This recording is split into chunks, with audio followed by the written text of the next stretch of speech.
food, drugs, or ideas, what you consume influences who you become. On the Mind and Matter podcast, we learn together from the best scientists and thinkers alive today about how your mind-body reacts to what you feed it. Before starting Mind and Matter, I spent 10 years in academia doing scientific research. I got a PhD in neuroscience where I focused on neuroendocrinology and the neurobiology of behavior, and before that, I specialized in molecular, developmental, and evolutionary genetics. I use my scientific background to help parse and translate the information that guests share on the podcast. In addition to the podcast, I write long-form written content inspired by the show where I integrate what I've learned across episodes. I also have a free weekly newsletter where I provide you with upcoming guests, share links, and provide commentary on scientific studies and research that I'm reading, and more. Visit mindandmatter.substack.com to find all of my content. Hey everyone, I want to take just a minute to tell you about a really cool health monitoring device I've been using called Lumen. It's a handheld, pocket-sized device with a sleek design. The Lumen device measures CO2 levels in your breath, which allows their technology to determine the extent to which your body is burning fats versus carbohydrates. Lumen helps improve your metabolic flexibility, your body's efficiency in shifting between using fats and carbs for energy. I use this device in the morning, or before bed, or after meals, or after workouts to track my metabolism. With just a couple weeks of use, I learned a lot about which foods were causing my body to burn mostly fat, mostly carbs, or both, as well as how long I needed to fast and how hard I needed to exercise to promote fat burning. Being able to track whether your body is burning fat versus carbs will help you figure out how your body responds to your lifestyle and whether or not your weight loss and fitness strategies are actually working. Lumen is great for anyone looking to optimize their health for either weight loss or athletic performance. Their easy-to-use app allows you to track your results together with what you're eating and how you're exercising, and it syncs with other devices like the Apple Watch. Click the link in the episode description to learn more and use the code MINDMATTER, MINDMATTER, to get 10% off your Lumen device today. That's on top of the site-wide sale they are currently running, and the Lumen device is eligible to be paid for with FSA and HSA health accounts. Check out the link in the episode description for more info. The full version of this episode is available to paid subscribers at the Mind and Matter Substack at mindandmatter.substack.com. The full version is also freely available on my YouTube page. Just look up Mind and Matter or my name, Nick Jikomes, on YouTube, and you'll find the episode there. This is a partial version of the episode, and so it'll cut off partway through, but you'll still get a significant portion. So sign up to become a paid subscriber at Substack or visit my YouTube page to get the full episode.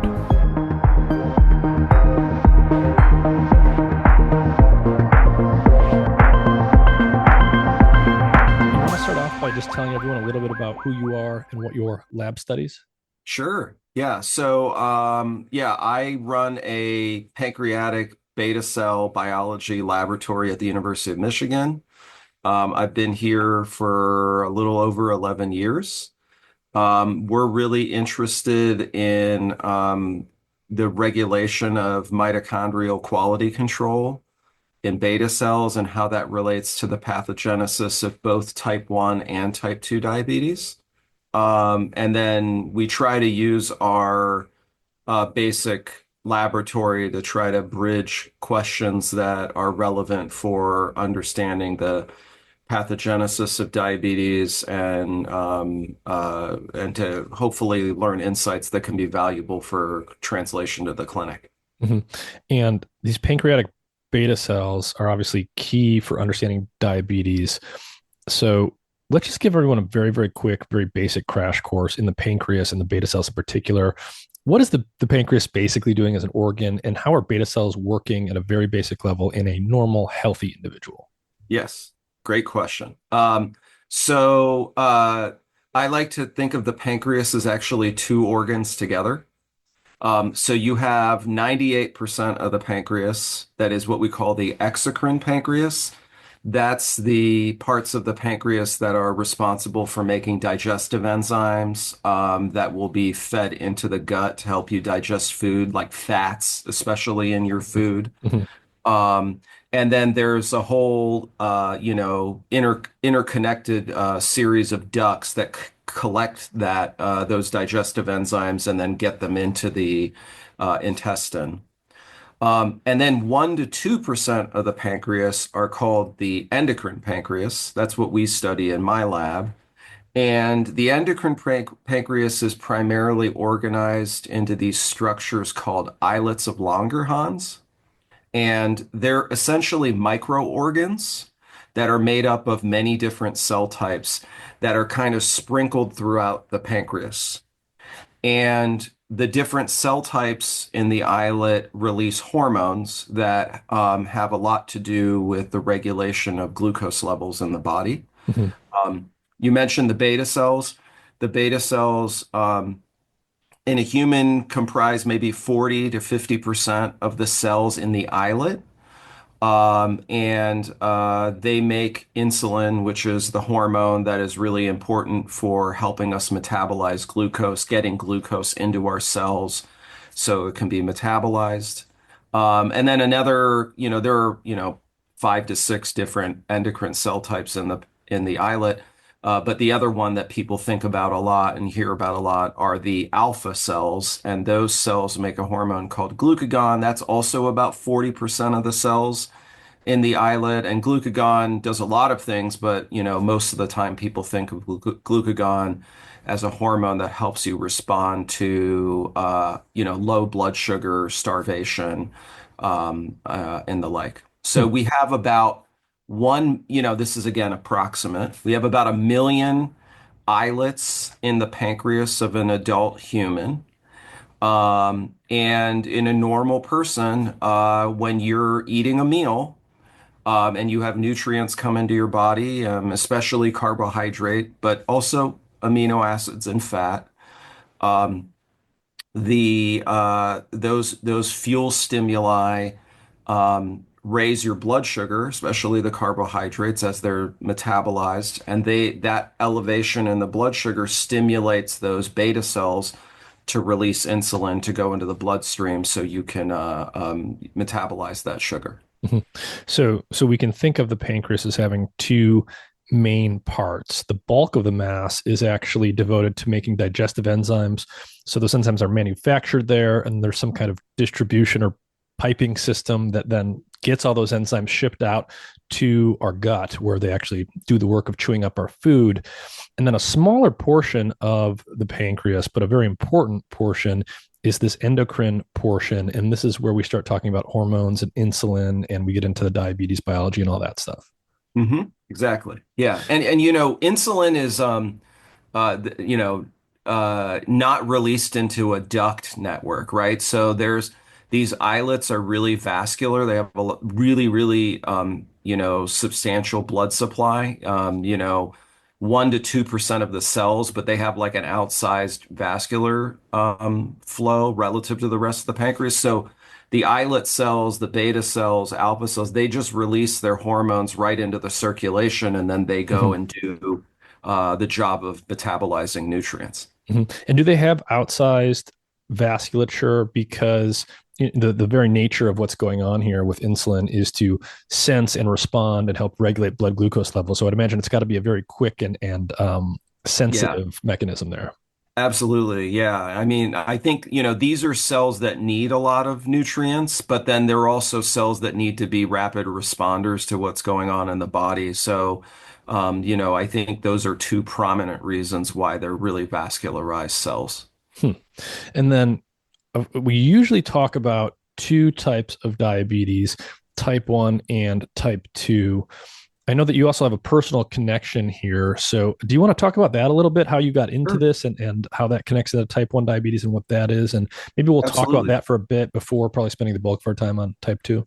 Yeah, yeah, yeah, yeah, absolutely. And thanks for giving me the opportunity to talk about that. Yeah, so I was diagnosed with type 1 diabetes when I was 5. So, not to give away my age, but like we're approaching 40 years that I've had diabetes. And I was born and raised outside of Cleveland, Ohio, a small town called Youngstown, Ohio. And that kind of, changed everything for me. So, I was just normal kid, like to eat, snack, maybe a little too much. And then all of a sudden I had 2 weeks of like this increasing kind of just not feeling well. Mm-hmm. The story that I prominently remember, I don't remember much from that age, was we were at a wedding, for, a family wedding, and I kept going to the bartender to ask for Coke or Pepsi or whatever, Hmm. and because I was thirsty. So I would have a Coke or Pepsi, I would drink it, and then I'd run to the bathroom, and then I'd come back, and then my dad would see me going back for like more, and he Yeah, was like, yeah. "Stop drinking.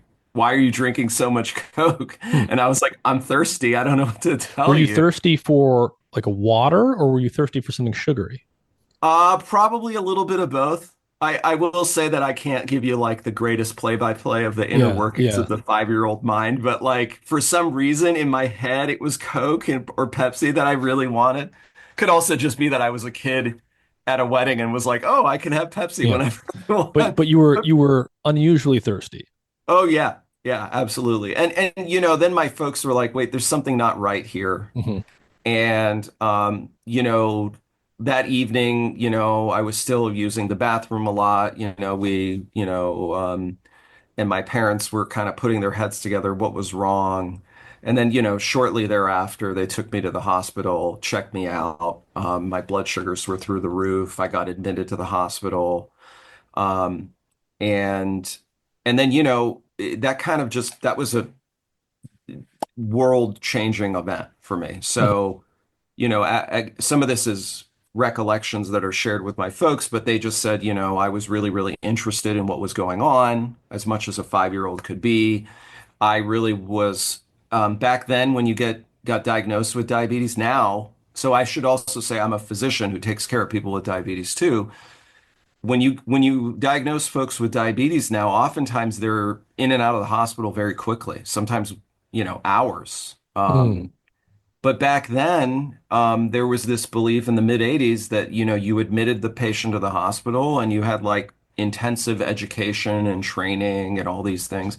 So I spent 2 weeks in a children's hospital in my hometown. Oh wow. And yeah. And so, I was in the ICU for a couple of days because my sugars were really bad. But most of the time, I was just in a pediatric floor. And so I started expressing an interest in like helping out with the staff, figuring out what else was going on. I just Mm. kind of that lit that fire of interest in, diabetes and medicine and the like. So that kind of changed everything. And I became very interested in knowing more about this disease. And I don't know, it's probably the way I was raised or whatever, but like maybe being a Midwestern kid, like if you have a problem, you have to fix it yourself. Hmm. But I very much kind of drilled into this, and I don't think it came from externally. I think this was just me. Diabetes was my disease. I wanted to figure out why I had it and Yeah. see if I could fix it. Hmm. And that's kind of just been the fabric of my entire life.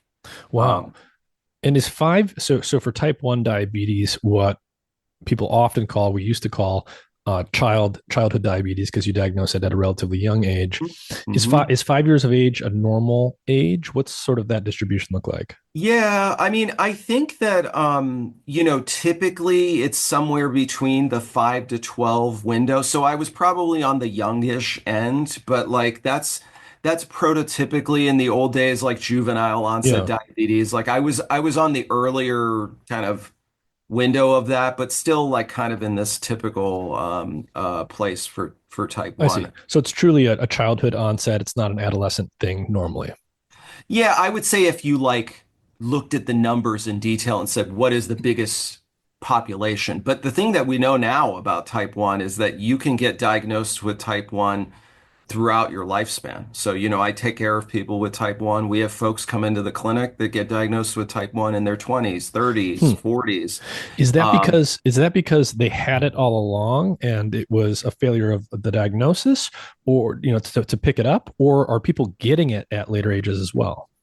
Yeah, so that's also a great question. I think that the more we learn about type 1, Um, there are a few things. So I think historically there were people that would get diagnosed with diabetes as an adult, and then the assumption is, oh, it's got to be type 2 diabetes I because see. you're an adult. But when you rigorously study some of these folks, it doesn't change the fact that their blood sugars are high, but it Right. just changes the assumption you made when you met them. But when you measure production of your own insulin, when you measure autoantibodies to see if there's an immune attack, then it starts to change the picture. Hmm. And then make you think, oh, there could be type 1 Hmm. here.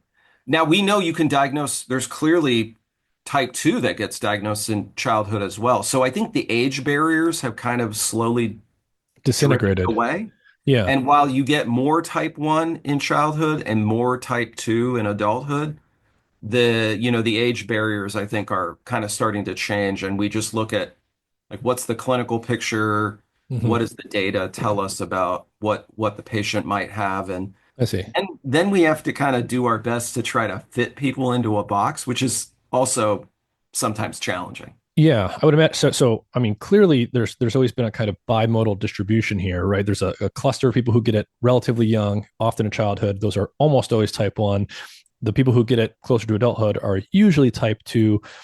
So that probably gave rise to the presumption most of the time that if you were an adult, it had to be type two, even though not Right. necessarily, and vice versa. But then over time, I think there probably was some true blurring here because I suspect just as type 2 has become more common at younger and younger ages due to diet and lifestyle issues that happen earlier in life, I would imagine that maybe the autoimmune side of this or type 1 can happen later and later in life as history has progressed because there's probably things in our environment that can instigate that at later times than they used to. Yeah, I think that's a very fair way to put it. And some of it is also changed based on the evolution of our understanding of the diseases. Mm-hmm. So as you said, in the mid 80s, there was no type 1 or type 2. It was juvenile onset and adult onset. Mm-hmm. And then we learned, oh wait, you can get this picture in adulthood. Okay, we need to change the names. And then in the late 80s and early 90s, they started to call it insulin dependent because there were adults on insulin that Yeah, didn't look like a prototypical type 1. Um, and there's non-insulin dependent diabetes. Well, and then some folks thought, well, that doesn't work either because like everyone on insulin doesn't have the same type of diabetes. yeah, And so then later it evolved into type 1 diabetes, which again, most people think maybe some degree of autoimmunity, and type 2 diabetes, maybe some metabolic problems. But I can tell you too, like personally, I have problems with those names too, because right. we're learning more about these diseases. And so, maybe it's a lot of, discussion about nomenclature, but I think as we learn more about these diseases, it changes the way we view them and what causes them and Yeah. and what goes into it. Can you give us a brief overview of what we know on the pathogenesis of type 1 diabetes today? My understanding, someone who pays attention to this stuff but is not in the field and not, I'm not up to date on the literature in this particular domain. I think historically the my understanding has been that type 1 is an autoimmune thing. Your immune cells attack your own pancreatic beta cells and destroy them, and then they're destroyed, and then you can't make your own insulin. Is that the full picture or is that incomplete? So that is the perfect general distillation. And that's what I was taught in med school. And that's what our medical students learn here. And that is the view. But I give a lecture to our med students and then I kind of shake things up because it's not the full view. Mhm. Um, so what we're learning from the genetics, the pathology, the histologic study of type 1, the natural history, is that yes, there's an immune component, but that's not it. There's also an intrinsic beta cell problem that occurs in type 1. I see. There's also some evolving work that the exocrine pancreas at the beginning, which I was like, oh, that doesn't do anything. Forget that.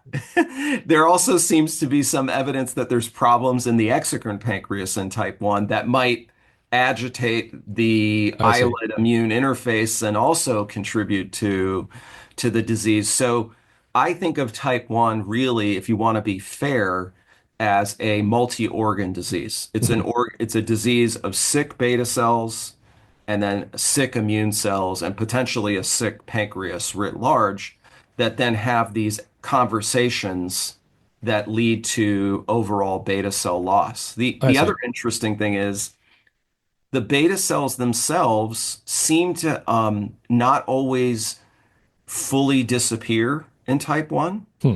If you look under, a microscope, and we've had the field has had the fortune to study autopsy specimens, or pancreas sections of folks that had type 1 and passed away and donated their organs for research. And a lot of these folks, sometimes people up to 50 years with type 1, still have detectable beta cells. And the immune attack of these, especially new onset type 1s, the immune attack, relatively speaking, is kind of underwhelming.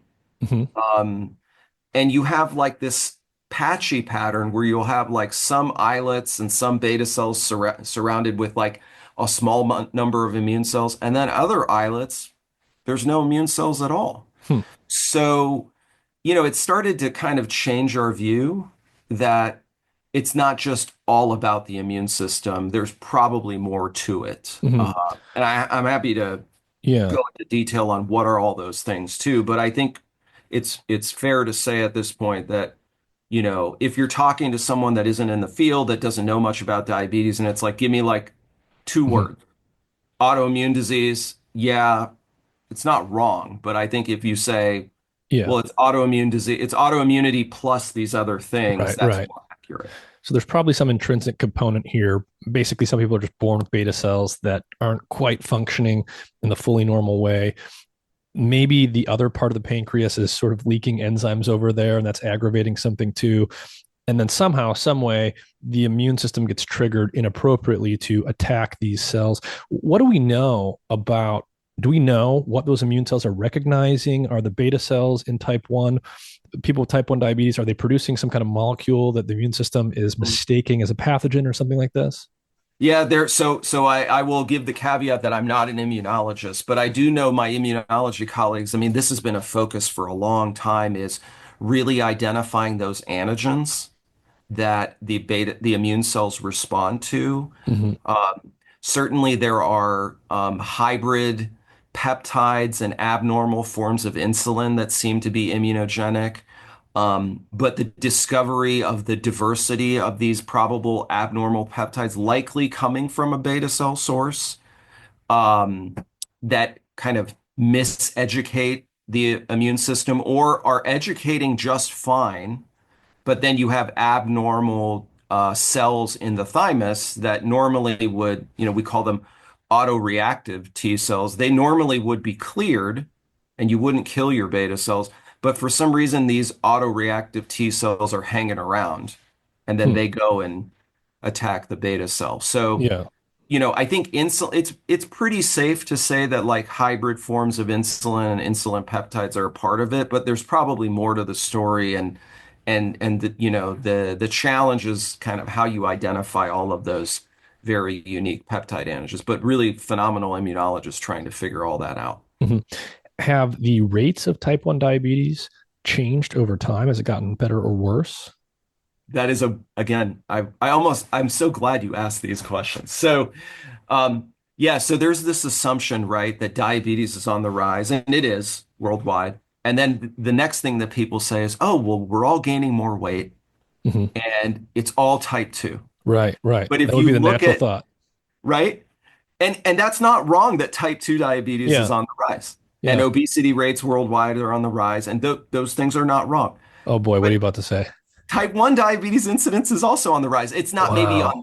the steepness of the curve, Right, right, not the same right. as But type you know, 2. but that would say, if hopefully I'm not caricaturing too much. If sort of one of the old views was this was like a fully intrinsic, you're born with it type of thing, you would not expect to see this. So that implies that something in the external world is probably causing this rise. Absolutely. And then if you look at these, historic, but I think very powerful monozygotic twin studies, and they give you this idea that there is an environmental component to type 1 and a genetic one. So, the old studies suggest that if you have one twin that gets type 1, the other identical twin has a rate of getting type 1 at about 50%. Mm-hmm. There are some people that think that we might have underestimated those because maybe we didn't study the other twin long enough, and it could be even as high as 70%. Mm-hmm. But if it was fully genetic, then it would be 100%. The other Right. twin would get type 1. It's not. Yeah. So It's still there way is an more, environment it's still component. largely genetic because, or there's a huge genetic component because it's way more than the background rate, but it's Absolutely. definitely not 100%. Right, right. And is the environmental component part of the reason why the incidence is rising? Right. It's very possible. Hmm. And that's also, there are lovely studies like, the Teddy study and Daisy study, these studies that are trying to figure out like, okay, well, we kind of know, we at least know the genetics. We don't know what the genetics are doing. We know the genetics have been profiled. Right. What do the genetics mean is a whole other kettle of fish. But the environmental triggers are still, really intensely being Hmm. studied, and Hmm. there's a lot that we really don't know. Yeah. And I mean, we don't necessarily need to get into it. It sounds like it's still fairly mysterious, but immediately that makes me think of just the general rise in autoimmunity that we've seen for some number of decades now. This would seemingly be related to that. It's just a piece of that puzzle. Why are our immune systems developing and being trained differently over time? Yeah, if I had the answer for that question, then I probably would be living on some fancy private island or something Yeah, like yeah, that, right? But like, we don't know. There is some, I think good evidence that certain, viral proteins are found in islets of folks that have type 1. hmm, There are certain, sophisticated immunologic studies that show viral proteins in the islet or in these immune cells that are attacking islets, that make you think that, certain viral types might give rise to it as an environmental trigger. Um, I think that most people would say that's not unreasonable to think that, but like if you ask somebody, well, tell me the specific virus type yeah, or which viruses, then it gets a little murky. So yeah. some folks think there's good information on enteroviruses. Coxsackie virus has been like linked to type 1 going back 30, 40 years. No one has disproven Coxsackie virus involvement. I think people still believe that that's a possibility. And then, there are other environmental things that people have discussed, but like, how strong the evidence is, I don't really know. Like cow's milk antigen was one of them for a while, and it's like, oh, when did you feed your young one milk? When did Right, I? right. I don't know how strong that data those data are, but I know the folks that are doing Teddy and the like, they're trying to find strong links in the environment too, because they realize it's more than the genetics, even if the genetics are a big part of it. Yeah, yeah. So the bottom line is type 1 diabetes is on the rise to some extent. It's not as common as type 2. It might not be rising as fast as type 2, but it's not a purely genetic phenomenon. Correct. Okay. So, and just to put an end to this section, so the sort of end problem with type 1 is that the beta cells get destroyed to some extent, and so the body's capacity to actually make and secrete insulin is what is compromised. Yeah, absolutely. And, so our patients with type 1, require lifelong insulin replacement therapy. And, we live in an era now where you can get insulin, from pumps but you can take in, the old school way is you take a shot, under the skin and different forms of insulin and checking your blood sugar. And that's still the backbone of therapies ever since insulin was discovered over 100 years ago. Mm-hmm. But we're moving towards an era, hopefully in the next few years, of maybe more automated insulin pump technologies, and then even into the science fiction, hopefully science fact of maybe stem cell replacement of insulin producing beta Mm-hmm. cells. And do those beta cells for in type 1, are the beta cells constantly trying to regenerate themselves? Are they dividing and then the immune system just keeps attacking them, or do they just sort of permanently go away and they don't regenerate? Another really good question that it's hard to answer because when we get the tissue from a deceased donor, it's hard to know, right? Mm, Was this like a new beta cell or was this an old one that managed to like hide and evade all these years? yeah. There's been a lot of speculation about, like what is the origin story of those beta cells that are still there? Yeah. There are some folks that believe both, that they were, they might be lost their identity so that the immune system couldn't pick them up, like a pseudo camouflage of sorts. There's some good evidence to support that. There's also some evidence that maybe there is some regenerative signals. But again, is it one or is it both? Is it a little bit of everything? It's hard to know, but it does give some ideas in terms of like maybe things that you could do. Is there potential for endogenous regeneration? Would that be sufficient? Who knows? If you were to try to stimulate endogenous regeneration, do you need to camouflage those cells because the immune system is still around? Right. These are things that we're actively trying to figure out, and I don't think people quite know, mostly because you can't, and you rightly shouldn't be able to, you can't do that like from someone with diabetes, right? Yeah. This is an organ that you can't really study in real time. Mhm. So So turning to type 2 diabetes, I'll kind of let you steer us in the beginning here. What is type 2 diabetes? Are there multiple subtypes? How do you start to think about this today in terms of what type 2 is and what the sort of core dysfunction leading to it is? Mhm. I always give everyone the preface that yes, I'm a beta cell biologist. And so, a lot of people are always like, well, the thing that you study is center to your universe. That must be why you study it. Um, but as a kid with diabetes, I got to beta cells because I thought they were core to the disease and not necessarily because like I happen to work in someone's lab and I'm carrying the flag, right? Mm, So I'm trying to make sure that people don't think I'm biased, but everyone will make their own decisions. I will say this. Whenever people ask me about the origin of type 2 diabetes, like obviously metabolic overload, obesity, is definitely part of the equation. Like, and no one will dispute that. But there are some interesting peculiarities when you look in the clinical space that make you wonder, like, why do you get type 2? mhm, So here's a couple of them. One of them is if you look in the US, approximately 1 in 2 people are considered overweight. mhm, Okay. If you look in the US, 1 in 10 people have type 2 diabetes or have diabetes, and the vast majority of them have type 2 diabetes. So here's the interesting thing.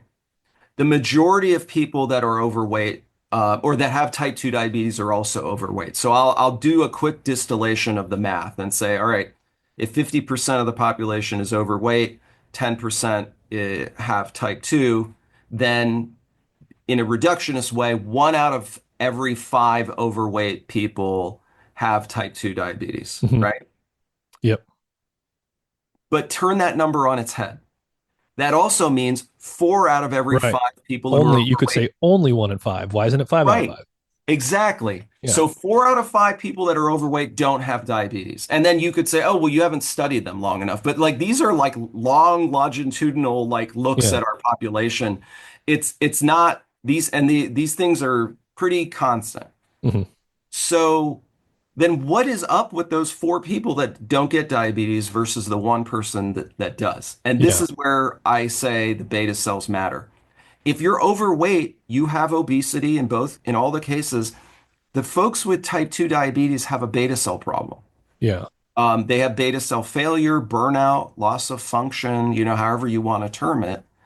And so, and then really elegant work that was done in Seattle, in the late 90s, early 2000s, kind of really solidified this this effect in studies in humans, that the folks that get type 2 diabetes develop an intrinsic beta cell problem, that their beta cells can't compensate appropriately for their relative degree of insulin resistance that's driven by their relative degree of obesity. Mhm.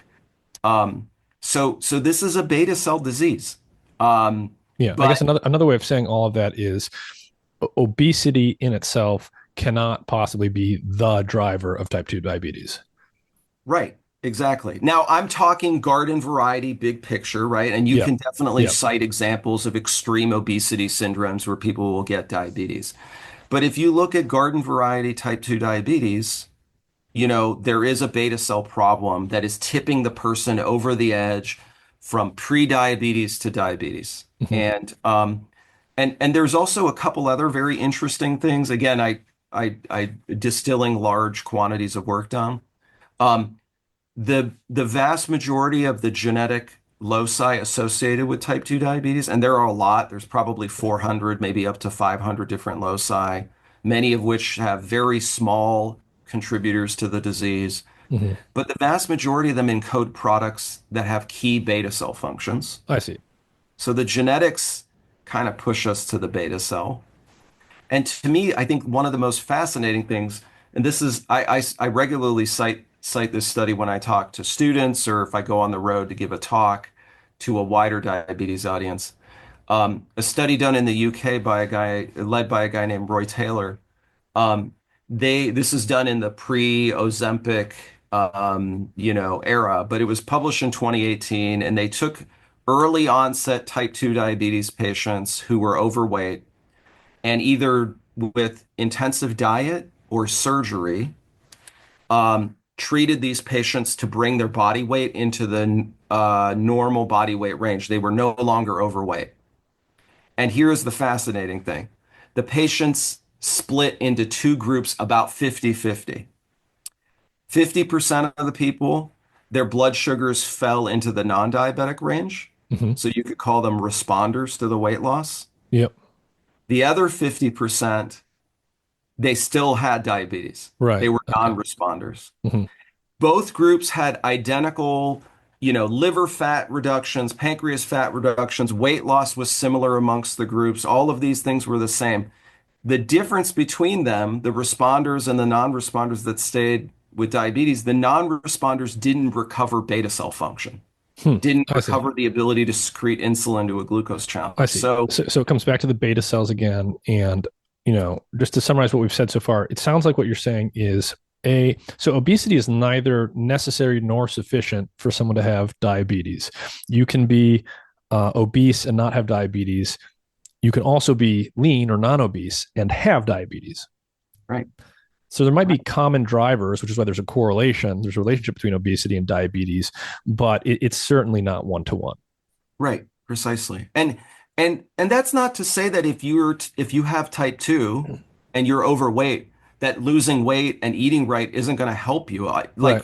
That would I'm not, that would be an insane thing to say. And in our clinic, we definitely advise like lower weight, exercise, diet, reduce carb intake, all those things. That is literally the backbone of type 2 diabetes treatment.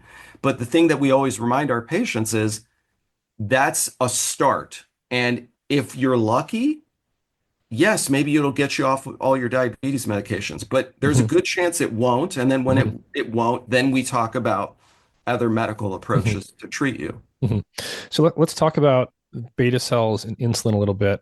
So type 2 diabetes, to what extent, this is something that I'm a little confused on. I don't know if this is known and I'm just ignorant or this is still being worked out. So to what extent is type 2 diabetes an issue of insulin secretion by the beta cells versus insulin resistance elsewhere? hmm So, we talked a little bit about diabetes subtypes too, and I will say there is this evolving look at type 2 diabetes to break it down into subtypes also. Yeah. I always have to remind myself there are these like four-letter acronyms for the different subtypes of type 2. I'm still trying to get my head around them. They're very helpful when we talk in the molecular space. I will say I haven't gotten to the point in my clinic where I'm breaking the Right, patients right. down into these categories. But there there are folks with type 2 that definitely don't have autoimmunity Hmm. and they're definitely like severely insulin deficient. And then there are folks with type 2 that have severe insulin resistance as well. Hmm. And they're part of that whole subgroup. And then those two are probably like smaller components of type 2. They're not like tiny. They're Yeah. there. But then probably the bigger ones are kind of the milder obesity related diabetes. And then probably the most prominent one is like the milder like age related diabetes. Those are the Mm. two more prominent forms. Um, the so in the garden variety in those two subtypes, you get some insulin resistance.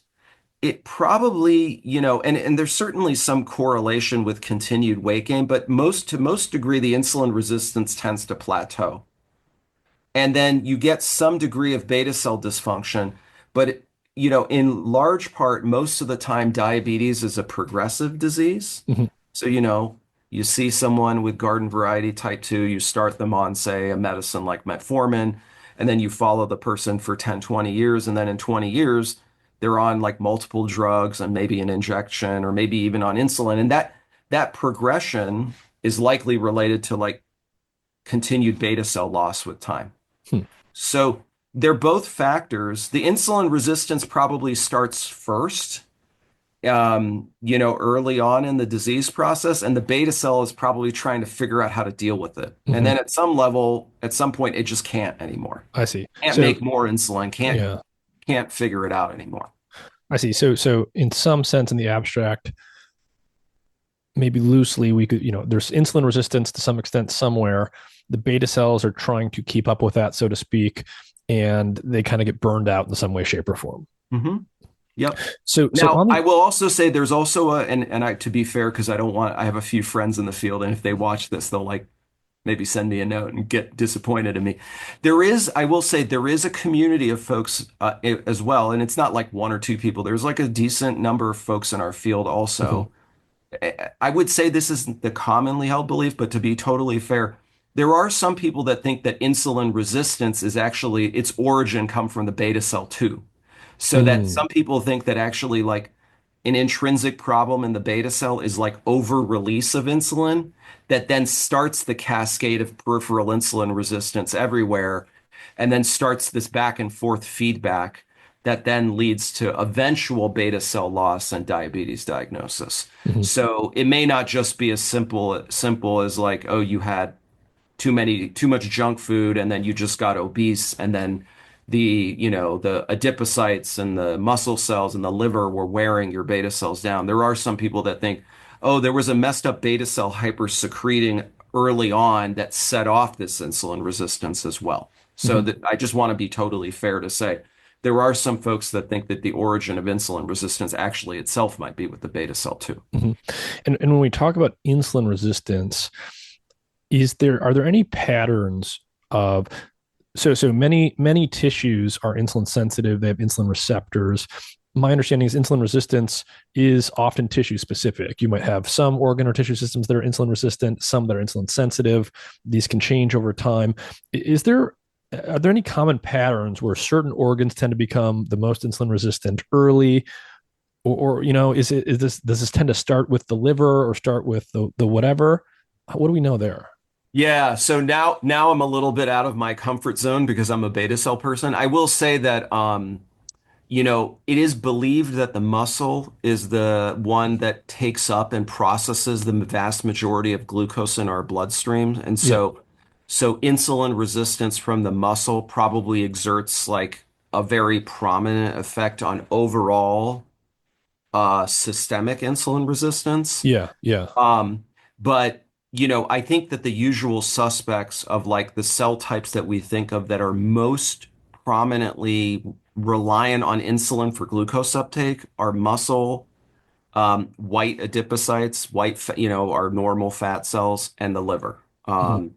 And in the case of the liver, it's not insulin related glucose uptake, it's more insulin related, glucose processing. But in the adipocytes and in muscle, it's insulin related glucose uptake being, Yeah. prominent. I'd say muscle does most of the glucose Yeah. metabolism. Just a natural. Yeah. I mean, you would naturally think that's going to play an outsized role because, yeah, Mhm. I mean, it does play an outsized role. It's, In terms of like, how does it, do some come and go and some have differing kind of features during the process? I have to plead my ignorance with Yeah. that. It's very possible that they do, and I just don't know. Yeah. So there's a lot of complexity here, obviously. I'll let you kind of steer us, but I'm just going to start down a track and we'll see if this gets us back to the beta cells or whatever. But one of the so there's a question in my mind of, obviously there's a huge lifestyle component that probably has some interplay with some amount of intrinsic factors that different people have that can lead to type 2 diabetes. People often talk about diet, and obviously that's somehow ties into this. In my mind, I like to separate dietary food components. So things like we're supposed to consume food, the foods and the things that we're consuming, that we're supposed to be consuming. And then things we might be consuming that are not supposed to be, things like endocrine disruptors and chemicals and stuff like that. When we think about type 2, well, let me just put it this way. One of the sort of common cartoon caricatures out there for where type 2 diabetes comes from is, well, you're eating a lot of sugary, starchy foods, you're eating too many carbohydrates like added sugars, your cells are overloaded with too much sugar, and the insulin resistance is coming in response to that, and type 2 diabetes is ultimately sort of coming from eating too much sugar. That would be one caricature that's out there. To take us, where would you take us from that? Yeah. Well, I mean, look, it's I mean, this is we all try to like understand the world in simple ways, right? That's the way that we are kind of wired. Is that an easy way to apply for everybody? No, of course not. But I mean, certainly like caloric overload, Mm-hmm. and and if you think about, body weight being a balance of caloric intake and weight loss mattering, then certainly there's a component to that. But as you mentioned, there's also an intrinsic component. Like some people have.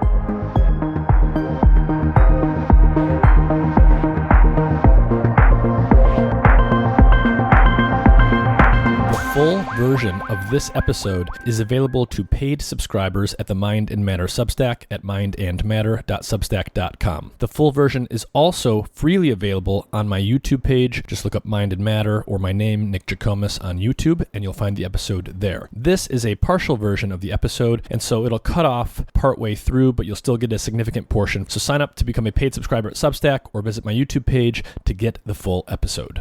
This episode is supported in part by Athletic Greens. Their main product, AG1, is a comprehensive and convenient daily nutrition product containing 75 vitamins, minerals, and whole food sourced ingredients with less than 1 gram of sugar per serving, no nasty chemicals or artificial anything. It's gluten and dairy free and compatible with paleo, vegan, vegetarian, and ketogenic diets. AG1 is a quick and convenient way to supplement your diet to help ensure your body is getting the nutrients it needs. It comes in powder form, and you can mix it in water and drink it, or you can put it into a smoothie or a shake or something like that. I mix it into water and drink it, and it's super convenient. If you go to athleticgreens.com/mindandmatter, Athletic Greens will give you a free 1-year supply of vitamin D and 5 free travel packs with your first purchase. Their vitamin D product comes in tincture form, so you just take 1 drop each day. A large fraction of the population is actually vitamin D deficient, especially in winter months when we get less sun exposure, and vitamin D is super important for the proper function of the immune system and for a variety of other things. So visit athleticgreens.com/mindandmatter or click the link in the episode description. You'll get a free 1-year supply of vitamin D with your first purchase.